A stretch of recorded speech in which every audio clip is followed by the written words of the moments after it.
Hello everyone, myself Pawan and I welcome all of you to our beautiful channel Moral Minds।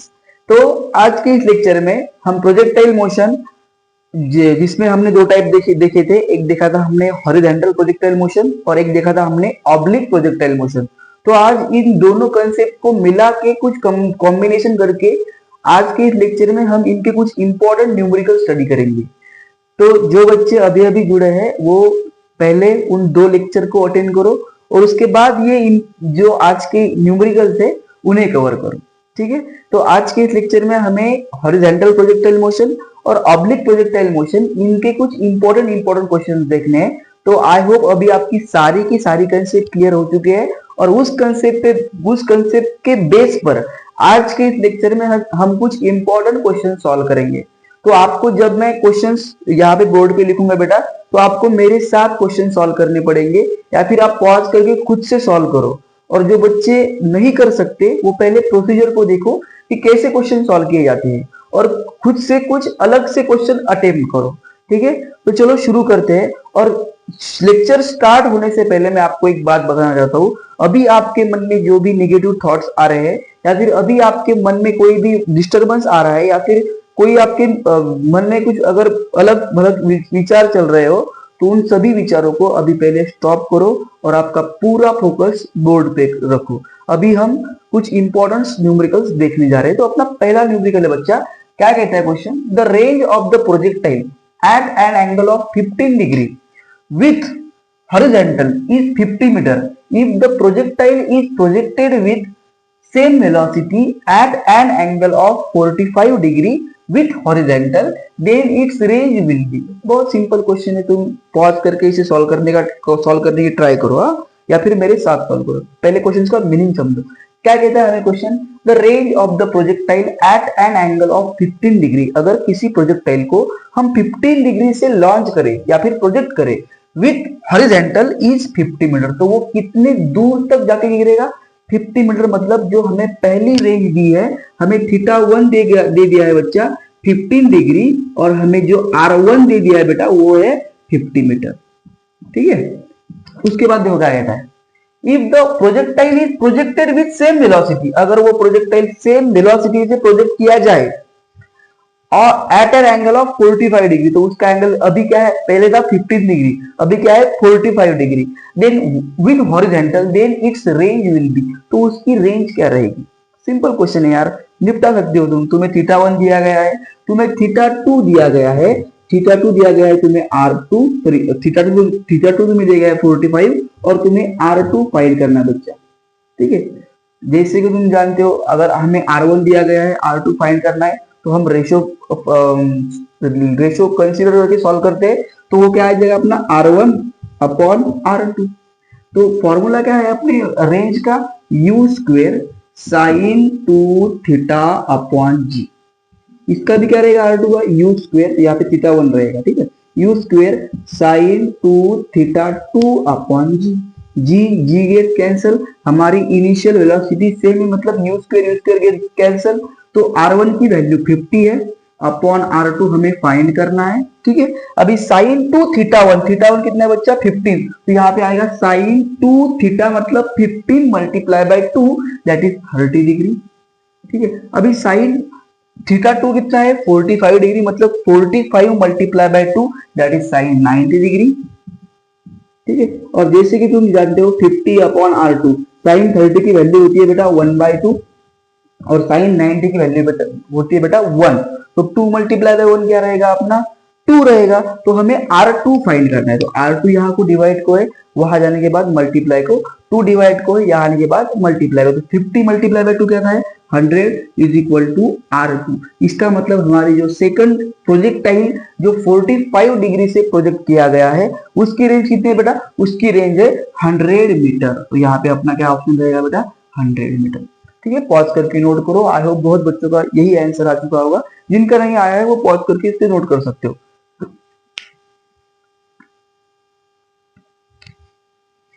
देखो अभी अपने पास next question है, two tall buildings are 30 metre apart. Pause करके note करने, pause करके solve करने का ट्राई करो। क्या कहता है question, two tall buildings are 30 metre apart. तो दो टॉल बिल्डिंग है अपने पास जिनका डिस्टेंस कितना है बेटा 30 मीटर। तो ये अपनी ये पहली बिल्डिंग हो गई, ये अपनी दूसरी बिल्डिंग हो गई। ये कितना डिस्टेंस है बेटा 30 मीटर, ठीक है। The speed with which a ball must be thrown horizontally from a window 150 metre above the ground in one building. तो कैसा है क्वेश्चन, क्या कहता है, दो बिल्डिंग है, दो बिल्डिंग में डिस्टेंस 30 मीटर है, जिसमें से एक बिल्डिंग की विंडो 150 मीटर अबव है फ्रॉम द ग्राउंड, और उस बिल्डिंग में से किसी ने बॉल फेंक दिया। होगा वही पागल जिसने 150 मीटर में से एक बॉल खिड़की में से फेंक दिया। तो वो जो बॉल है the ground in one building so that it enters a window 27.5 metre from the ground. तो वो जो बॉल है वो 150 मीटर के जो विंडो हाइट पर थी उसमें से वो बॉल फेंका गया, तो दूसरे बिल्डिंग के विंडो पे गया। तो मतलब ये अपनी पहली विंडो हो गई जो 150 मीटर है, उसमें से अपन ने एक बॉल थ्रो किया। अपन ने नहीं, मतलब अपन तो होशियार लोग हैं, किसी पागल ने फेंका हुआ, तो वो दूसरे विंडो में चला गया, दूसरे बिल्डिंग के एक विंडो में चला गया जो ग्राउंड से 27.5 मीटर अबव है, ठीक है, from the ground in the other building is. तो उस बॉल का हमें स्पीड फाइंड करना है। आई होप तुम्हें क्वेश्चन का मीनिंग समझ में आ गया होगा बच्चा। एक बॉल है जो एक दो बिल्डिंग है अपने पास, उनके बीच का डिस्टेंस 30 मीटर है।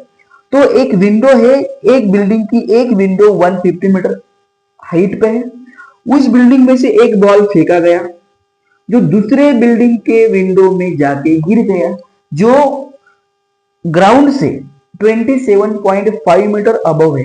तो इस बॉल की तुम्हें स्पीड फाइंड करनी। तुम जानते हो ये हॉरिजॉन्टल प्रोजेक्टाइल मोशन है फ्रॉम टॉप टू ग्राउंड। तो इसमें हमें क्या फाइंड करना है, उस बॉल की वेलोसिटी। तो वेलोसिटी क्या होता है बच्चा, वेलोसिटी इज इक्वल टू होता है डिस्प्लेसमेंट अपॉन टाइम। पर हमें डिस्प्लेसमेंट तो हम फाइंड कर सकते हैं क्योंकि ये 30 मीटर अपनी रेंज है, बॉल को 30 मीटर डिस्टेंस कवर करना है, पर टाइम कैसे फाइंड करें। तो मैंने तुम्हें कंसेप्ट में बताया था कि time of flight in horizontal projectile motion from top to ground is equal to T is equal to in root 2h upon G. तो यहाँ पे तुम्हें हाइट दी गई नहीं है, यहाँ पे तुम्हें हाइट डिराइव करनी है। तो हाइट क्या है, बॉल 150 मीटर टॉल है, यहाँ पे 27.5 मीटर टॉल है। तो बॉल की हाइट 150 मीटर है क्या, नहीं। बॉल की हाइट 27.5 मीटर है क्या, नहीं। बॉल 150 मीटर में से निकला और 27.5 पे आके गिर गया। मतलब ये जो हाइट है अपनी 150 माइनस 27.5 मीटर की, अगर हम इसे माइनस करें तो हमें एक्चुअल हाइट ऑफ बॉल मिल जाएगी। तो क्वेश्चन में करना क्या है ये तुम्हें ऑलरेडी समझ में आ चुका है। पॉज करके नोट करो या फिर मेरे साथ नोट करो। देखो क्या होता है बेटा, वेलोसिटी इज इक्वल टू क्या होता है, velocity is equal to displacement upon time, जो हमें फाइंड करनी है। हमें डिस्टेंस तो मालूम है, मतलब 30 मीटर तो अपनी रेंज है, बट हमें टाइम नहीं मालूम। तो टाइम का फॉर्मूला क्या होता है बच्चा, t is equal to in root 2h upon G, ठीक है। तो यहाँ पे हाइट कितनी बेटा, अपनी हाइट हमें 150 मीटर में से बॉल गया और 27.5 पे गिर गया, मतलब क्या 150 माइनस 27 ये अपनी एक्चुअल वैल्यू ऑफ हाइट है। तो यहाँ पे हम लिखेंगे h is equal to 150 minus 27.5।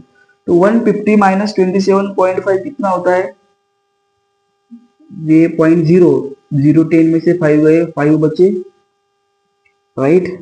9 में से 7 गए, आई थिंक 2 बचे, 4 में से 2 गए, यहाँ पे 0.52 और ये 4 में से 2 गए, 2 बचे, 1 से 1। तो अपनी एक्चुअल हाइट क्या है बेटा 122.5। कुछ नहीं, मैंने सिर्फ 150 माइनस 27.5 करा, अपने को अपनी ओरिजिनल हाइट मिली। तो यहाँ पे अगर हम इस वैल्यू को यहाँ पे पुट करेंगे तो हमें t इज इक्वल टू क्या मिलेगा, यहाँ पे t इज इक्वल टू क्या मिलेगा बेटा, इन रूट 2h अपॉन जी। तो 2 इंटू एच क्या है अपना 122.5 अपॉन जी, ठीक है। तो t इज इक्वल टू क्या आता है 2 into 5 10 0 1 carry 2 4 2 4 4 plus 1 5 2 to the 4 2 1 the 2.0 divided by 10, क्योंकि जी की वैल्यू हम अप्रॉक्स 10 कंसीडर करते हैं, ठीक है। तो देखो ये तो पॉइंट के बाद का 0 का, तो इसका कोई इंपॉर्टेंट नहीं है। और अगर 245 को 10 से डिवाइड किया गया तो हमें टाइम क्या मिलेगा बेटा, टाइम मिलेगा अपने को 24.5। तो ये तो अप्रोक्सीमेट, अगर हम इसका राउंड ऑफ करें तो 24.5 तो 25 के आसपास है। मतलब ये t इज इक्वल टू हमें क्या मिलेगा 5 मिलेगा, क्योंकि 25 का स्क्वायर रूट 5 आता है, तो यहाँ पर जो बॉल है वो कितने सेकंड में दूसरे बिल्डिंग के विंडो में जाके गिरा? 5 सेकंड में। 1 2 3 4, और जैसे ही 5 सेकंड हो गए, धड़ाम से वो बॉल उस बिल्डिंग के दूसरे विंडो में गिर गए। ठीक है, अभी अपना उस बॉल को दूसरे बिल्डिंग में जाने के लिए time is equal to 5 second लगे, बट हमें टाइम नहीं पूछा, हमें वेलोसिटी पूछी है। तो जैसे कि तुम जानते हो बेटा, velocity is equal to displacement upon time होता है। तो यहाँ पे मैं v लिखता हूँ, डिस्प्लेसमेंट तुम जानते हो 30 मीटर है और अपना टाइम 5 सेकंड है, तो v इज इक्वल टू देगा बच्चा 6 मीटर पर सेकंड। तो उस बॉल की जो वेलोसिटी है वो है 6 मीटर पर सेकंड। तो अपना ऑप्शन नंबर डी बराबर आएगा। मेरा तुमसे एक सवाल है, अगर ये ऑप्शन किलोमीटर पर आवर में होते, तुम्हें 6 मीटर पर सेकंड अगर तुम्हारा आंसर आया, तो कमेंट करके बताओ कि तुम 6 मीटर पर सेकंड को किलोमीटर पर आवर में कैसे कन्वर्ट करोगे। ठीक है, अभी फिलहाल इसे पॉज करके नोट करो।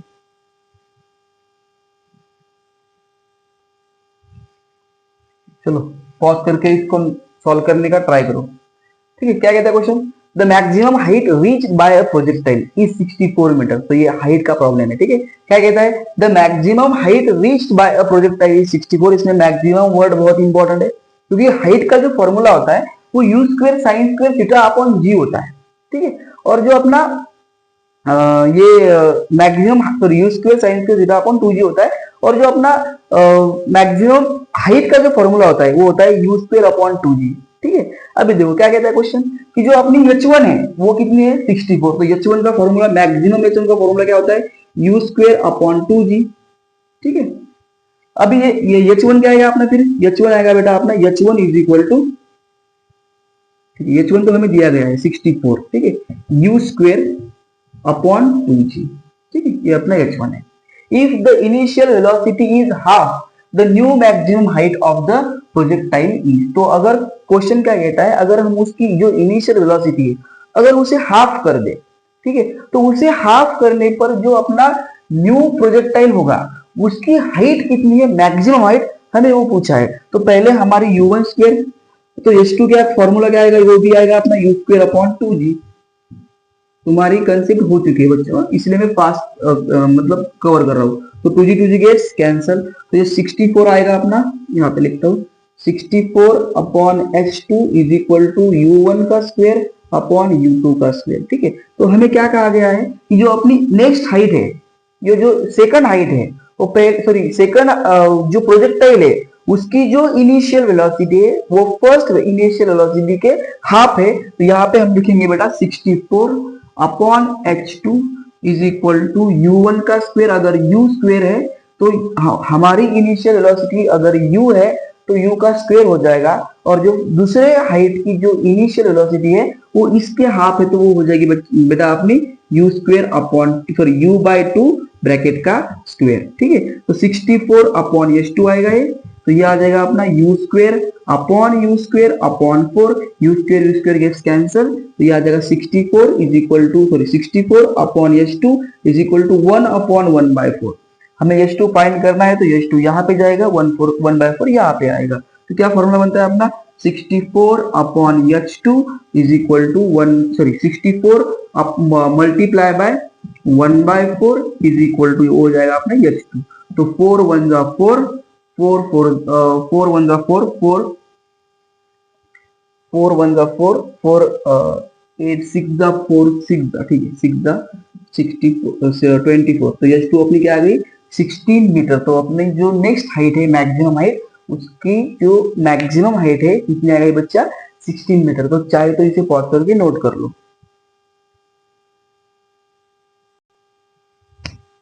देखो अभी अपने पास नेक्स्ट क्वेश्चन है, पॉज करके नोट करो, और as a point of exam में बेटा बहुत इंपॉर्टेंट क्वेश्चन, ठीक है, और आराम से सॉल्व करो, टेंशन नहीं लेने का अपने को, आराम से क्वेश्चन सॉल्व करने। देखो क्या कहता है क्वेश्चन, दो ऑब्जेक्ट्स है are projected with same velocity u। दो ऑब्जेक्ट है, दो ऑब्जेक्ट की जो प्रोजेक्शन है वो सेम वेलोसिटी से हो चुका है, however at a different angle, but उनके जो एंगल है बच्चा वो अलग अलग है, एक है अल्फा एंड दूसरा है beta, with the horizontal if alpha plus beta is equal to 90 degree the ratio horizontal range of first to the second object will be. बहुत सिंपल क्वेश्चन है, क्या कहा है हमें? दो प्रोजेक्शन है बच्चा, जिनकी इनिशियल वेलोसिटी सेम है, ठीक है, बट उनके जो एंगल है वो अलग अलग है, तो उनके रेंज का सिर्फ हमें रेशो पूछा है। तो पहला ऑप्शन है अपना 4:1, दूसरा 2:1, तीसरा 1:2 और लास्ट है अपना 1:1। आराम से सॉल्व करना है, गड़बड़ नहीं करनी है, ठीक है। क्या कहता है अपने रेंज का formula, range is equal to होता है r is equal to you square sine 2 theta upon G, ठीक है। तो अपने पास तो दो रेंज रहेगी क्योंकि इनिशियल वेलोसिटी सेम है बट एंगल चेंज है अभी, ठीक है।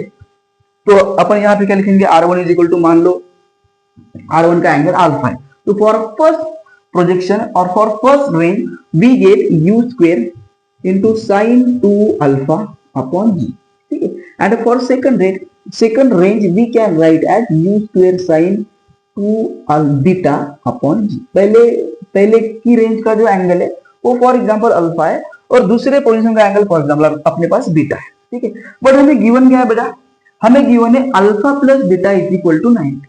तो हमें यहाँ पे करना क्या है, हमें एक तो यहाँ इसका यूज करके एक तो बीटा की वैल्यू हमें कुछ ना कुछ कंसीडर करनी पड़ेगी in the term of alpha, या फिर अल्फा को एडजस्ट करके बीटा के टर्म में उसकी वैल्यू एडजस्ट करनी पड़ेगी और यहाँ पे पुट करनी पड़ेगी। देखो अभी क्या लिखेंगे मैं बीटा को अल्फा के फॉर्म में लिखता हूं, तो बीटा इज इक्वल टू क्या लिख सकता हूं मैं यहाँ पे, we have alpha plus beta is equal to 90, ठीक है। तो बीटा क्या आएगा मेरी जान, बीटा आएगा 90 माइनस अल्फा, ठीक है। तो अगर मैं बीटा को यहाँ पे लिखता हूं तो R2 क्या मिलेगा बेटा, R2 मिलेगा मुझे u स्क्वेयर साइन 2 बीटा की जगह पे मैं लिखूंगा, सॉरी बीटा की जगह पे मैं यहाँ पे लिखूंगा साइन 2 इंटू 90 माइनस अल्फा। तो R2 को अगर मैं u स्क्वेयर साइन, अगर इस 2 को अंदर मल्टीप्लाई करें तो आ जाएगा 180 माइनस 2 अल्फा। और ये एक ट्रिग्नोमेट्री का फॉर्मूला हमारा तैयार हो चुका है। अगर साइन 180 माइनस 2 थीटा है तो उसे हम लिखते हैं बच्चा साइन थीटा लिखते हैं, ठीक है। यहाँ पे मैं सीधा लिख सकता हूँ R2 is equal to you square sine 2 alpha, ठीक है, साइन 2 थीटा लिखते हैं, ठीक है। ये फॉर्मूला ट्रिग्नोमेट्री का यहाँ पे यूज होगा। 180 माइनस 2 थीटा अगर रहे साइन 180 माइनस 2 थीटा तो हम उसे लिखते हैं साइन 2 थीटा। यहाँ पे क्या आ जाएगा यू स्क्वेयर साइन 2 अल्फा। तो अपनी R2 आ गई बच्चा यू स्क्वेयर साइन 2 अल्फा और R1 ऑलरेडी अपना क्या है बच्चा, सॉरी यहाँ पे मैं जी लिखना भूल गया बच्चा, I am very sorry for that. यहाँ पे जी, ठीक है, यहाँ पे जी। तो यहाँ पे अपनी R2 क्या आ गई U square sine 2 alpha upon G. अभी हमें रेशियो फाइंड करना है तो R1 अपॉन R2 करते हैं। अभी R1 क्या है अपने पास, R1 क्या है U square sine 2 alpha upon G और R2 क्या है अपने पास U square sine 2 alpha upon G. दोनों भी सेम है, R1 upon R2 is equal to आ जाएगा 1 अपॉन 1 दैट इज 1:1। तो अपना कौन सा ऑप्शन बराबर है, डी। जिन बच्चों को लगता है कि सर थोड़ा फास्ट पढ़ा रहे तो बेटा इसके पहले मैंने एकदम स्लो पढ़ा के आपकी पूरी की पूरी कंसेप्ट क्लियर कर चुकी है। आप वो पहले 2 लेक्चर को अटेंड करो, उसके बाद ये प्रॉब्लम करो, आपको 101% हर एक प्रॉब्लम समझ में आ जाएगा, ठीक है। और ये तो थोड़ा सा स्लो हो गया, जो बच्चे रेगुलर देखते हैं उन्हें पता है कि स्पीड कितना, मतलब जब कंसेप्ट होने के बाद स्पीड कैसा बढ़ता है। और सिर्फ मेरा ही नहीं बढ़ता बेटा, जो बच्चे सॉल्व कर रहे हैं उनका भी स्पीड हमें बढ़ाना है, क्योंकि आपको कैलकुलेशन में अभी टाइम नहीं लगाना है, आपको कैलकुलेशन फास्ट करनी चाहिए और एक्यूरेट करनी चाहिए, ठीक है। तो इसे पॉज करके नोट करो। हम अभी नेक्स्ट क्वेश्चन की तरफ बढ़ते हैं।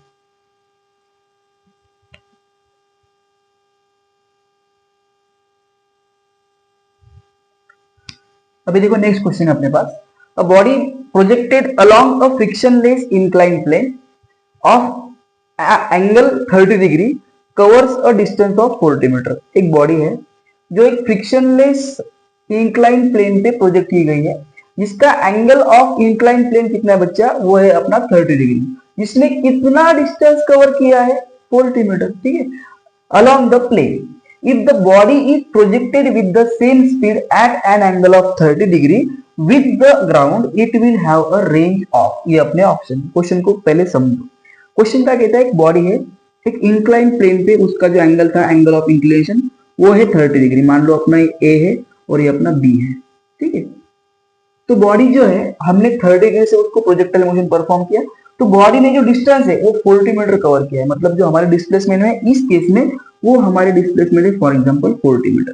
ठीक है, यहाँ पे मैं यस लिखता हूँ। ठीक है, अभी देखो तो हमारे डिस्प्लेसमेंट कितने हुए बच्चा 40 मीटर। तो क्या कहता है, अगर उसी बॉडी को अगर हम हॉरिजॉन्टल ग्राउंड पे 30 डिग्री से प्रोजेक्ट करें तो उसकी रेंज क्या रहेगी। तो पहले हमें रेंज का फॉर्मूला मालूम होना चाहिए। तो रेंज का फॉर्मूला क्या होता है बेटा, वो होता है R is equal to you square sine 2 theta upon G. तो यहाँ पे हमें थीटा तो दिया गया है, जी की वैल्यू हम जानते हैं, बट हमें इस क्वेश्चन में यू नहीं दिया गया। तो u का हम इसका यूज करके u फाइंड कर सकते हैं। देखो कैसे, जब कोई बॉडी इस प्रकार से प्रोजेक्टाइल होगी तो ये कंपोनेंट रहता है बेटा g साइन थीटा, तुमने फ्री बॉडी डायग्राम में देखा होगा। तो ये होता है अपना g साइन थीटा, g मतलब एक्सेलरेशन ड्यू टू ग्रेविटी और साइन थीटा की वैल्यू क्या है बेटा 30 डिग्री। तो यहां से हम एक्सेलरेशन फाइंड कर सकते हैं बेटा, और यहीं से हम एक्सेलरेशन फाइंड करके हम इनिशियल वेलोसिटी फाइंड करते हैं। देखो क्वेश्चन कैसे सॉल्व किया जाता है, देखो पहले मैं आपको डायग्राम, आई होप आपको डायग्राम समझ में आ चुकी होगी।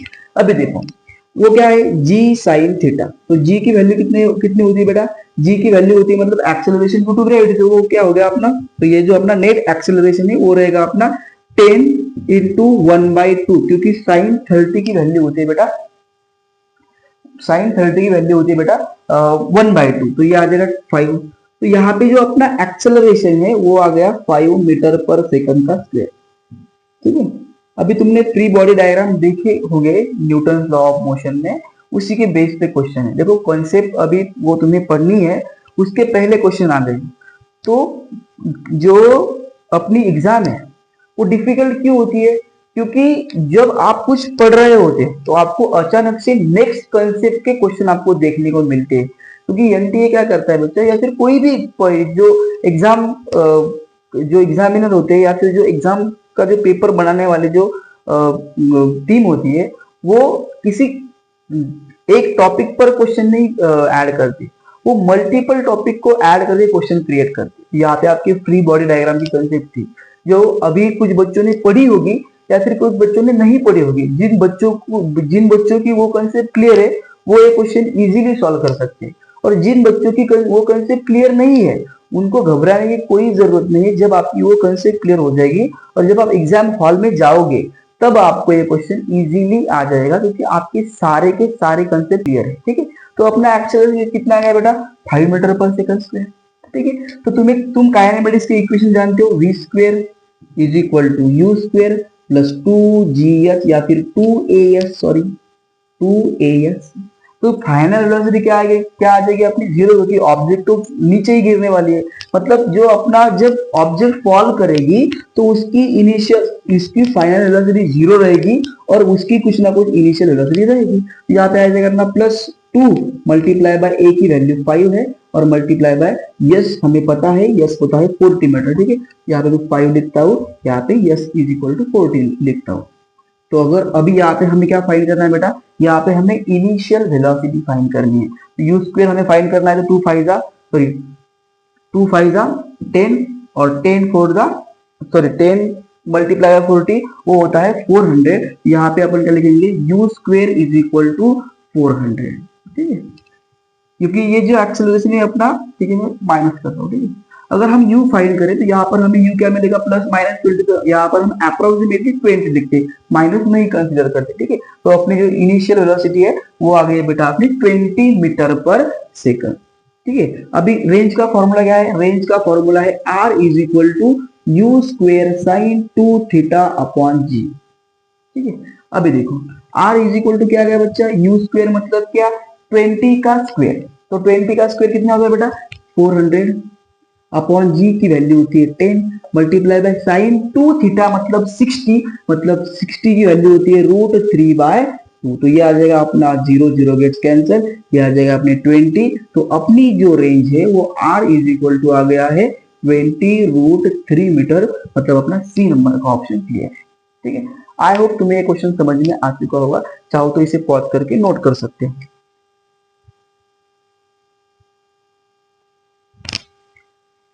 चलो नेक्स्ट क्वेश्चन, अपने तो सवाल कभी सब खत्म ही नहीं होंगे, बट तुम्हें मरते दम तक, मतलब इस साल और अगले साल मरते दम तक ऐसे ही क्वेश्चन सॉल्व करने, ठीक है। अभी देखो क्या कहता है क्वेश्चन बेटा, पॉज करके नोट कर ले बेटा, ठीक है। पॉज करके नोट करो, पॉज करके सॉल्व करो, पॉज करके ट्राई करो या फिर मेरे साथ सॉल्व करो, बट सॉल्व करो, ठीक है। क्या कहता है question, the angle of projection for a projectile to have same horizontal range and maximum height is. बहुत सिंपल क्वेश्चन है रे।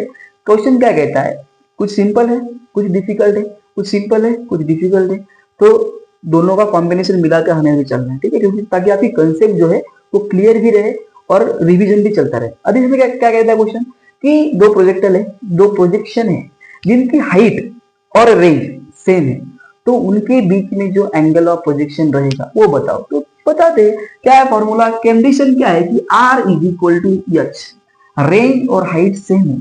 तो रेंज का फॉर्मूला क्या होता है बेटा, रेंज का फॉर्मूला होता है u square sine 2 theta upon g, sorry 2 लिखना भूल गए सर आप, साइन 2 थीटा अपॉन जी। ये चीज इक्वल टू क्या है बेटा, you square sine square theta upon G, ठीक है, 2g, G gets cancel, U square gets cancel. तो जब हमने ये फॉर्मूला डिराइव किया था तब हमने देखा था कि साइन 2 थीटा कैसे आता है। तो साइन 2 थीटा आता है 2 sine theta into cos theta, तो ये इसको हम क्या लिख सकते हैं बेटा, 2 sine theta into cos theta is equal to sine square theta, ठीक है। अभी देखो अपॉन 2, तो एक साइन थीटा मर गया, ये 2 डिवाइड को है यहाँ जाने के बाद मल्टीप्लाई को, cos थीटा मल्टीप्लाई को है वहां जाने के बाद डिवाइड को, तो ये आ जाएगा बेटा 2 multiply by 2 is equal to 4 and sin theta upon cos theta is equal to tan theta, that is tan theta is equal to 4, that is theta is equal to, it is implies that theta is equal to tan inverse of 4। कौन सा option बेटा अपना, B number का option है। तुम सबका same आ चुका होगा और जिनका नहीं आया वो बेटा पॉज करो और इसको नोट करो।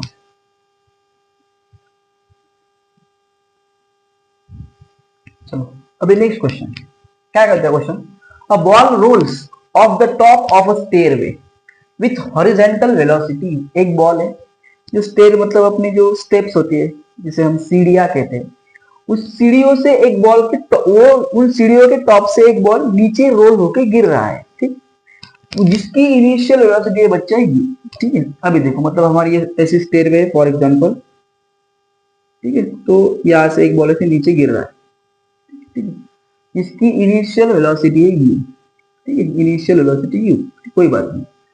The steps are 0.1 metre high, मतलब ये जो स्टेप्स है इनके बीच का जो डिस्टेंस है वो 0.1 मीटर हाई है, मतलब वो थोड़ी जो स्टेप्स है उनके बीच का जो डिस्टेंस है वो 0.1 मीटर का है, ठीक है। उसके बाद क्या कहता है एंड 0.1 मीटर बाय, तो 0.1 इनकी हाइट भी है और 0.1 इनकी मतलब थिकनेस भी है। The minimum velocity u with which that ball just hits the step 5 of the stairway will be root x meter per second where x is। Question को आराम से ट्राई करेंगे अपन, डोंट वरी। क्वेश्चन क्या कहता है कि अपने पास एक बॉल है जो स्टेयरवे से मतलब सीढ़ियों से नीचे गिर रहा है, जिन सीढ़ियों की जो दूरी है एक दूसरे के बीच में वो 0.1 मीटर है और वो 0.1 मीटर की वाइड है, ठीक है। उसके बाद क्या कहता है कि जब बॉल 5वीं 5th नंबर की जो स्टेप है उसको हिट करेगा तब उसकी जो वेलोसिटी रहेगी वो रहेगी x मीटर पर सेकंड, और ये x जो है वो तुम्हें फाइंड करना है, ठीक है। तो ये हॉरिजॉन्टल प्रोजेक्टाइल मोशन है बट ये टॉप टू बॉटम है, ठीक है। जैसा कि तुम जानते हो बेटा अपनी हर एक स्टेप कितनी मीटर की है, 0.1 मीटर की है, तो उसको उसने 5 मीटर जस्ट हिट किया है, इसका मतलब उसने 4 स्टेप को ऑलरेडी कवर किया है, तो हमारी जो रेंज रहेगी वो रहेगी 0.4, ठीक है। और तुम जानते हो कि हॉरिजॉन्टल प्रोजेक्टाइल मोशन में जो वर्टिकल हाइट होती है या फिर वर्टिकल डिस्प्लेसमेंट जो होती है मैंने तुम्हें ऑलरेडी समझाया हुआ है, तो वो होती है बेटा h is equal to half into ji into T का square, where H is the height. तो अपनी हाइट क्या है 0.4, ठीक है। तो अपनी जो हाइट है बेटा वो है 0.4, तो हाफ जैसे का तैसा इंटू जी जैसे का तैसा इंटू टी का स्क्वायर। अभी हमें टाइम दिया नहीं है बट हम यहाँ पे टाइम को एडजस्ट कर सकते हैं। हमें मालूम है वेलोसिटी इज इक्वल टू होता है डिस्प्लेसमेंट अपॉन टाइम, तो मान लो ये अपनी वेलोसिटी इनिशियल वेलोसिटी है, ये टाइम कैसा है डिवाइड को यहाँ जाने के बाद मल्टीप्लाई को, u कैसा है, मल्टीप्लाई को यहाँ जाने के बाद डिवाइड को, तो t इज इक्वल टू रहेगा अपना डिस्टेंस अपॉन में u, ठीक है। और डिस्टेंस तुम जानते हो, ये जो स्टेप्स है वो 0.1 मीटर की हाइट पर है और 0.1 मीटर की वाइड भी है, तो अपनी रेंज भी हो गई 0.4 और अपनी जो हाइट भी हो गई वो कितनी हो गई बेटा 0.4, क्योंकि हर एक स्टेप कितनी दूरी की है 0.1 मीटर की दूरी की है, मतलब उनकी जो वाइडनेस है वो 0.1 मीटर की है। तो ऐसे 4 स्टेप ऑलरेडी उसने क्रॉस कर दिया है, तो उसकी रेंज जो है वो रेंज रहेगी 0.4, सॉरी मैंने इरेज कर दिया, 0.4 मीटर। और उसकी हाइट भी क्या रहेगी 0.4 मीटर, क्योंकि हर एक स्टेप 0.1 मीटर की हाइट पे है, तो उसने 0.4 हाइट भी कवर करी और उसने 0.4 रेंज भी कवर करी, ठीक है। तो अपनी हाइट और रेंज सेम होती है, मतलब यहाँ पे डिस्टेंस क्या रहेगा अपनी रेंज, तो हम टाइम को क्या लिख सकते हैं डिस्टेंस या फिर रेंज अपॉन यू ब्रैकेट का स्क्वायर, ठीक है। तो अपनी हाइट है बेटा 0.4 is equal to half into ji into r का स्क्वायर, मतलब 0.4 मल्टीप्लाई बाय 0.4 अपॉन यू का स्क्वायर। तो हमें u फाइंड करना है बेटा, तो u यहाँ पे डिवाइड को है, यहाँ जाने के बाद मल्टीप्लाई को, 0.4 मल्टीप्लाई को बच्चा वहां जाने के बाद डिवाइड को। आई होप तुम्हें समझ में आ चुका होगा, इसलिए मैं इरेज करता हूँ, ठीक है। तो u square is equal to क्या आएगा बेटा, you square is equal to आएगा हाफ मल्टीप्लाई बाय जी की वैल्यू सब जानते हैं 10 होती है, ठीक है, into 0.4 multiply by 0.4 upon 0.4, 0.4 gets cancel. अगर 10 0.4 को मल्टीप्लाई करेंगे तो वो आ जाएगा बेटा u square is equal to 4, ठीक है, और 4 डिवाइडेड बाय 2, तो u square is equal to आएगा बेटा 2। बट हमें u स्क्वेयर नहीं चाहिए, हमें u चाहिए, तो taking square root on both side अगर हम करें तो हमें u की वैल्यू मिलती है बेटा √2, तो मीटर पर सेकंड। और रूट के अंदर कौन सी वैल्यू आ गई 2, तो यहाँ पे क्या कहते हैं कि x metre per second root के अंदर है, यहाँ पे x रूट के अंदर है, यहाँ पे 2 रूट के अंदर है, इसका मतलब x की एक्चुअल वैल्यू क्या थी बेटा 2 थी, तो अपना बी नंबर का ऑप्शन बराबर है, ठीक है। जिन बच्चों को नहीं समझ में आया वो पॉज करके इसे नोट कर सकते हैं।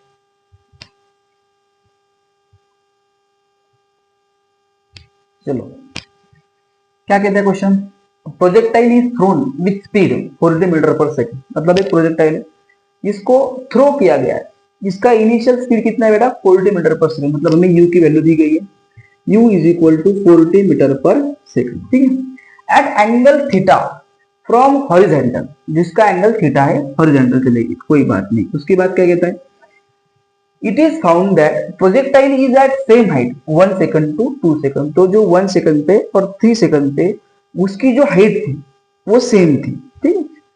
What is the angle of projection, तो प्रोजेक्शन का एंगल क्या था।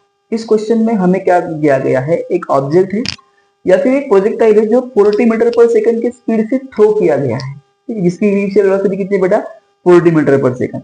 क्या कहता है कि 1 मीटर पर से 1 सेकंड पर और 3 सेकंड पर उसकी जो हाइट थी वो सेम थी, तो उसका एंगल ऑफ प्रोजेक्शन हमें बताओ क्या रहेगा। तो यहाँ पे आपको टाइम ऑफ फ्लाइट का फॉर्मूला मालूम है, क्या है टाइम ऑफ फ्लाइट का फॉर्मूला, वो है बेटा t is equal to 2u sine theta upon G, ठीक है। टोटल टाइम कितना है अपना 3 + 1 मतलब 4 second, 2u 2 multiply bye u की वैल्यू 40, हमें साइन थीटा फाइंड करना है बेटा, अपॉन जी की वैल्यू होती है 10 4 जा, ठीक है, 4 2 जा 8, तो 4 is equal to 8 into sine theta, तो 4 upon 8 is equal to sine theta, तो sine theta is equal to 1/2, तो थीटा इज इक्वल टू हो जाएगा अपना साइन इनवर्स ऑफ 1/2। तो बेटा साइन के कौन से एंगल की वैल्यू 1/2 है बच्चा, तो साइन के 30 डिग्री की वैल्यू 1/2 है, तो यहाँ पे थीटा इज इक्वल टू क्या आता है साइन इनवर्स ऑफ 1/2 मतलब 30 डिग्री। और अभी अभी तुमने एंगल ऑफ प्रोजेक्शन का जो फॉर्मूला था वो अभी तुमने देखा है, एंगल ऑफ प्रोजेक्शन हम tan थीटा से रिप्रेजेंट करते हैं, तो यहाँ पे क्या आ जाएगा बेटा tan 30, जो हमें बताएगा कि एंगल ऑफ प्रोजेक्शन क्या है। तो tan 30 की वैल्यू आई थिंक होती है, I am sure, I am not thinking, I am already sure, तो tan 30 की वैल्यू होती है बेटा 1/√3, तो अपना जो एंगल ऑफ प्रोजेक्शन है वो रहेगा tan इनवर्स ऑफ 1/√3, क्योंकि tan यहाँ पे मल्टीप्लाई को है, वहां पे जाने के बाद डिवाइड हो जाएगा, तो यहाँ पे अपना जो एंगल रहेगा वो रहेगा tan इनवर्स ऑफ 1/√3, ठीक है। तो ये अपने आज के सेशन का लास्ट क्वेश्चन था बेटा। तो आज के इस लेक्चर में हमने कुछ इंपॉर्टेंट क्वेश्चंस देखें।